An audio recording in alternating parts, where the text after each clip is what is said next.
Om Swastiastu. Hai semuanya, perkenalkan nama saya Niputu Mesaluna Aurelia Santi, nomor absen 32, kelas 10 MIPA 1. Pada pertemuan yang ke-6, kita masih membahas mengenai fungsi komposisi dan inverse. Yang pertama, fungsi komposisi. Materi bagian A-nya adalah operasi aritmatika fungsi, yang dijabarkan lagi menjadi dua bagian, yaitu daerah asal fungsi hasil operasi aljabar dua fungsi atau lebih, dan sifat-sifat hasil operasi fungsi. Ini adalah peta konsep yang telah saya buat dan bisa teman-teman pelajari. Pada fungsi komposisi, materi bagian A yaitu operasi aritmatika fungsi. Dua bagian sebelumnya telah kita pelajari, dan selanjutnya kita akan mempelajari tentang daerah asal fungsi hasil operasi aljabar dua fungsi atau lebih, serta sifat-sifat hasil operasi fungsi. Yang pertama yaitu daerah asal fungsi hasil operasi aljabar dua fungsi atau lebih. Misalnya, diketahui f dan g merupakan fungsi dengan domain f sama dengan daerah asal fungsi f dan domain g adalah daerah asal fungsi g. Daerah asal operasi aljabar dua fungsi dapat dinyatakan dengan sebagai berikut. Yang pertama, daerah asal fungsi ketika f plus gx yaitu df plus dg sama dengan df irisan dg. Yang kedua, daerah asal fungsi f min gx yaitu df min dg sama dengan df irisan dg. Yang ketiga, daerah asal fungsi f kali gx yaitu df dikali dg sama dengan df irisan dg. Dan yang terakhir, daerah asal fungsi f per gx yaitu df per g sama dengan df irisan dg irisan x sebagaimana dengan gx tidak sama dengan 0. Selanjutnya ada contoh soal untuk memudahkan teman-teman dalam memahaminya. Yang pertama, misalnya diketahui fx sama dengan 5x kuadrat, gx sama dengan akar x min 4, dan hx sama dengan 1 per x plus 3. Maka tentukan daerah asal dari fungsi-fungsi tersebut, lalu tentukan daerah asal dari operasi fungsi berikut, yaitu ketika f plus gx dan ketika g kali hx. Cara pertama, kita tentukan dulu daerah asal dari masing-masing fungsi. Yang pertama ada fx sama dengan 5x kuadrat, terdefinisi untuk memiliki nilai x anggota bilangan real, sehingga domain dari f yaitu x sebagaimana dengan x adalah elemen bilangan real. Yang kedua ada gx sama dengan akar x min 4. Fungsi terdefinisi untuk setiap nilai x min 4 lebih besar sama dengan 0, atau dapat juga x lebih besar sama dengan 4, sehingga domain g sama dengan x sebagaimana dengan x lebih besar dari sama dengan 4. X adalah elemen bilangan real. Dan yang terakhir ada hx sama dengan 1 per x plus 3, terdefinisi jika penyebutnya x plus 3 tidak sama dengan 0, atau dapat juga x tidak sama dengan min 3, sehingga domain dari h sama dengan x sebagaimana dengan x tidak sama dengan min 3, dan x adalah elemen bilangan real. Nah, selanjutnya kita jawab untuk operasi fungsinya. Yang pertama ada f plus gx. F plus gx sama dengan fx plus gx.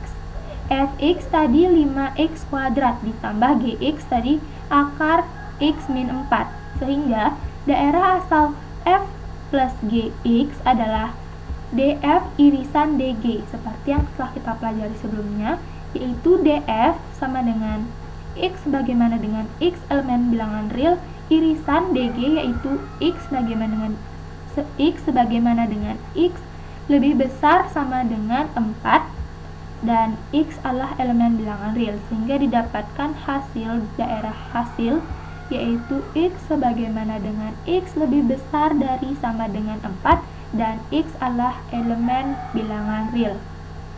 Jadi, daerah hasil atau domain dari f plus gx adalah x sebagaimana dengan x lebih besar dari sama dengan 4 dan x adalah elemen bilangan real. Dan untuk yang ke B, yaitu ketika G dikali HX.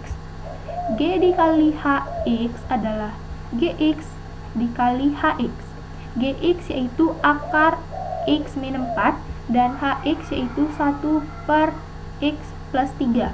Ini dikali sehingga didapatkan akar X min 4 per X plus 3. Daerah asal G kali HX adalah DG irisan DH sama dengan X sebagaimana dengan X lebih besar sama dengan 4 dan X adalah elemen bilangan real irisan X sebagaimana dengan X tidak sama dengan min 3 dan X adalah elemen bilangan real, sehingga didapatkan daerah hasil atau domain dari G kali H X adalah X sebagaimana dengan X lebih besar sama dengan 4 dan X adalah elemen bilangan real. Selanjutnya kita akan membahas mengenai sifat-sifat hasil operasi fungsi. Hasil operasi dua atau lebih fungsi berupa fungsi baru. Fungsi baru tersebut dapat bersifat injektif, bijektif, atau surjektif.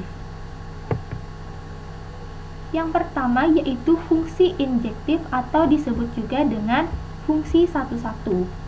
Fungsi injektif adalah fungsi f dari himpunan A ke himpunan B dikatakan injektif atau satu-satu jika pada setiap A, B adalah elemen dari A dengan syarat A tidak sama dengan B. Berlaku juga dengan fungsi A tidak sama dengan fungsi B. Fungsi f dari A ke B merupakan fungsi injektif jika anggota B dipasangkan dengan tepat ke satu anggota A, tetapi tidak semua anggota B harus mempunyai pasangan dengan anggota A. Dengan kata lain, fungsi f dari A ke B merupakan fungsi injektif jika A1, A2 adalah elemen dari domain f dengan A1 tidak sama dengan A2. Maka FA1 tidak sama dengan FA2. Domain f yaitu daerah asal fungsi f. Jadi ini adalah contoh-contohnya. Yang ini termasuk fungsi injektif, yang ini juga termasuk fungsi injektif, yang ini bukan fungsi injektif karena ada bagian dari B yang memiliki dua pasangan pada himpunan A. Dan ini juga merupakan fungsi injektif karena semua himpunan A memiliki pasangan yang berbeda di himpunan B. Untuk contoh lebih lanjut bisa kita bahas, yaitu pada fungsi f di mana himpunan A memetakan himpunan B jika setiap anggota yang berbeda memiliki peta yang berbeda di B. Jadi setiap anggota A itu dipetakan dengan anggota B dan berbeda. Jadi kalau satu dia ke P, berarti P tidak boleh memiliki pasangan lagi, dia cukup dengan satu saja. Dan untuk dua dia memiliki R, berarti R tidak boleh dipilih lagi karena dia sudah punya dua. Dan S dengan 3 tidak boleh dipilih lagi, jadi cuma satu-satu saja. Dan untuk Q dia boleh tidak memiliki pasangan karena ini masih bersifat injektif. Yang penting kita melihat dari himpunan A, semua himpunan A memiliki pasangan di himpunan B dan itu berbeda-beda. Sehingga dari gambar tersebut dapat kita simpulkan bahwa domain A adalah 1, 2, dan 3, kodomain B adalah PQRS dan range atau hasilnya yaitu P, R, dan S. Karena Q tidak memiliki pasangan maka Q tidak termasuk range. Fungsi f dari A ke B merupakan fungsi injektif jika A1, A2 adalah elemen dari DF dengan A1 tidak sama dengan A2. Maka FA1 juga tidak sama dengan FA2. Selanjutnya ada sifat yang kedua, yaitu sifat fungsi surjektif. Fungsi surjektif adalah fungsi f dari himpunan A ke himpunan B dikatakan surjektif atau onto jika kita ambil sembarang elemen B, elemen himpunan B, terdapat elemen A, elemen himpunan A, sehingga FA sama dengan B. Fungsi f dari A ke B merupakan fungsi surjektif jika setiap anggota B mempunyai pasangan dengan anggota A. Jadi sekarang kita melihat dari himpunan B-nya. Jadi himpunan B harus semuanya memiliki pasangan dengan himpunan A.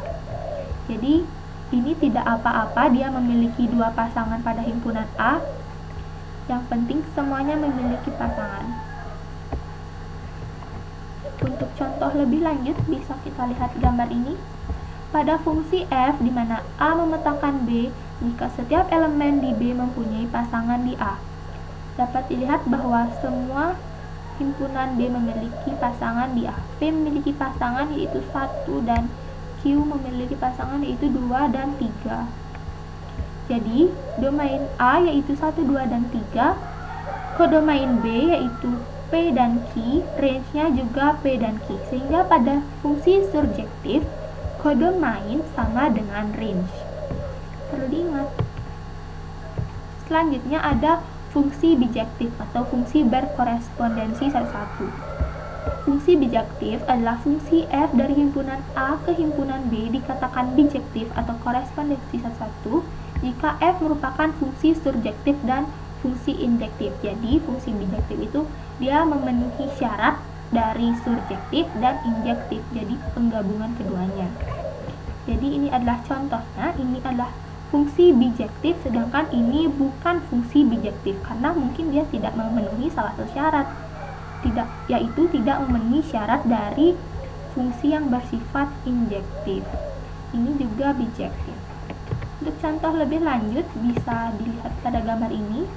Pada fungsi f di mana A memetakan B disebut sebagai fungsi bijektif jika dan hanya jika fungsi f adalah fungsi injektif dan surjektif, yaitu penggabungan. Kalau salah satu saja berarti dia tidak termasuk, harus keduanya. Itu ada himpunan A yang terdiri dari 1, 2, dan 3, ada himpunan B yang terdiri dari P, Q, R, S. Keduanya ini sama-sama memetakan 1, 1 dan semua himpunan B memiliki pasangan di himpunan A. Sehingga domain A yaitu 1, 2, dan 3, kodomain B yaitu P, Q, R, dan range-nya yaitu juga P, Q, R. Sehingga ini memenuhi kedua syarat dari fungsi injektif dan surjektif, sehingga dapat disebut dengan fungsi bijektif. Nah, segitu dulu penjelasan dari saya, dan ini ada beberapa soal yang telah saya berikan dan bisa teman-teman jawab pada kolom komentar. Ada soal pertama dan yang kedua bisa teman-teman jawab, dan ini soal ketiga juga bisa didiskusikan pada kolom komentar. Dan sekian presentasi dari saya, semoga dapat dipahami. Dan apabila teman-teman merasa dari presentasi saya ada yang kurang lengkap, bisa ditambahkan pada kolom komentar. Sekian dari saya ucapkan terima kasih. Om Santi Santi Santi Om.